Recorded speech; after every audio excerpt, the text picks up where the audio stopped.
Somewhere in the south of France, deep inside a mountain filled with ancient caves, something almost magical happens. Raw sheep's milk enters those caves, and something completely extraordinary comes out. A cheese so complex, so alive, and so deeply connected to history that kings demanded it, emperors craved it, and philosophers wrote about it. This is Roquefort, the legendary blue cheese of France. And according to legend, its story began with a shepherd boy, a beautiful girl, and a forgotten lunch. Picture the scene, around 1,000 years ago, high on the wild limestone plateau of southern France. A young shepherd is watching over his flock beneath the summer sun. Tired and hungry, he sits at the entrance of a cool mountain cave and pulls out a simple meal: dark rye bread and fresh sheep's milk cheese. But before he can eat, he notices a beautiful young woman walking across the plateau in the distance. Completely distracted, he abandons his lunch and runs after her, leaving the bread and cheese forgotten inside the cave. Days pass, maybe weeks. Eventually, the shepherd returns, hungry and defeated, expecting to find spoiled food. The bread has turned moldy. No surprise there. But the cheese has transformed. What was once white and plain is now threaded with vivid blue-green veins. The smell is sharp, intense, almost alive. Curious and starving, he tastes it, and instead of disgust, he discovers something extraordinary. According to legend, that accidental discovery became the birth of Roquefort cheese. Whether the story is literally true or not, one thing absolutely is true. There is something extraordinary about this specific place.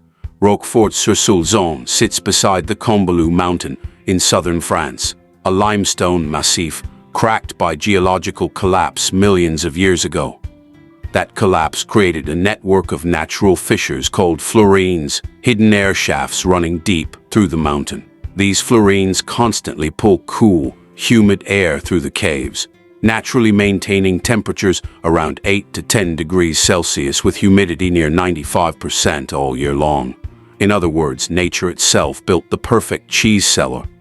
And those caves hold another secret: Penicillium roqueforti, the specific mold responsible for Roquefort's iconic blue veins, naturally exists only within this environment.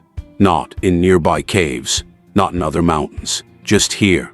The mountain created the cheese, and over centuries, the cheese transformed the identity of the mountain itself. Roquefort is one of the oldest documented cheeses in human history. As far back as 79 AD, the Roman writer Pliny the Elder described a remarkable cheese from Gaul that many historians believe may have been an ancestor of Roquefort.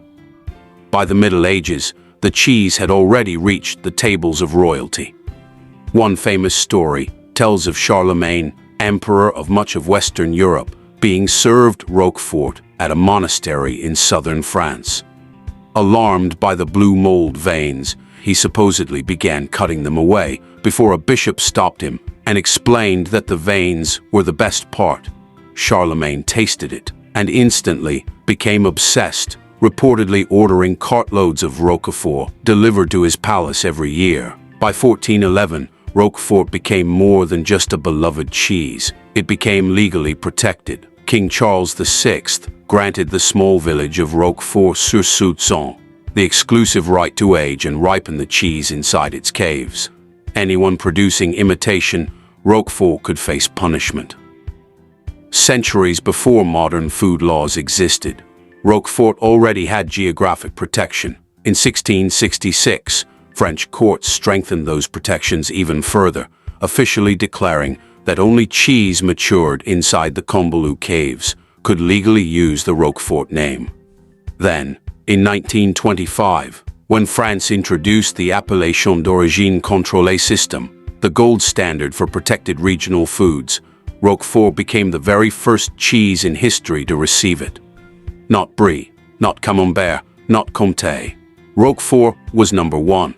Philosophers called it the cheese of kings and popes, and even Casanova reportedly considered it an aphrodisiac. Today, Roquefort is still made according to strict traditions. Everything begins with one breed of sheep, the Lacan. Around 770,000 of these hardy sheep graze across the rocky plateaus of southern France, producing rich milk perfectly suited for blue cheese. The raw milk must reach the cheesemaker within 24 hours.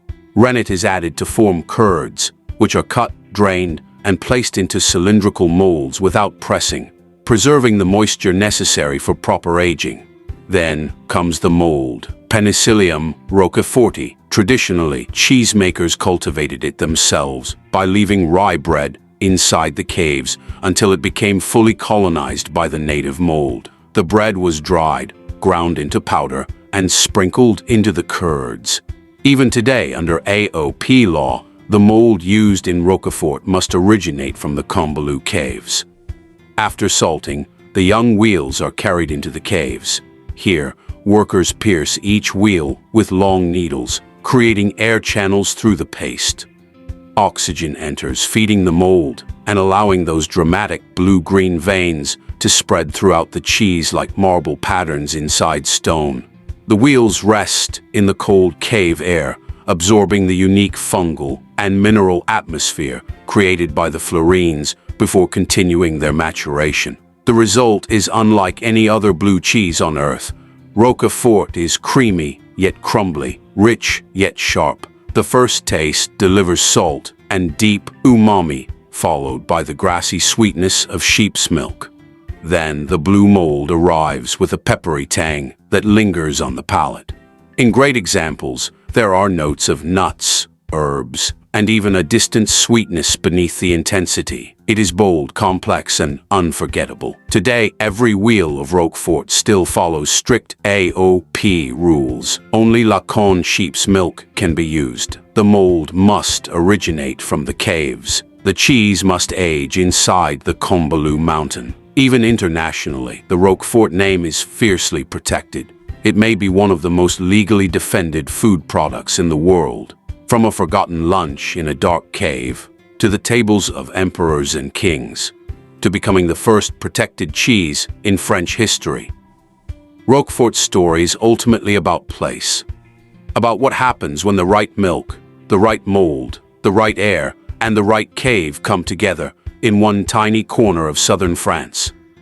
No other mountain, no other country, just here. And that is what makes Roquefort not just a cheese, but a legend. If you enjoyed this story, subscribe to CheeseHeavenTV.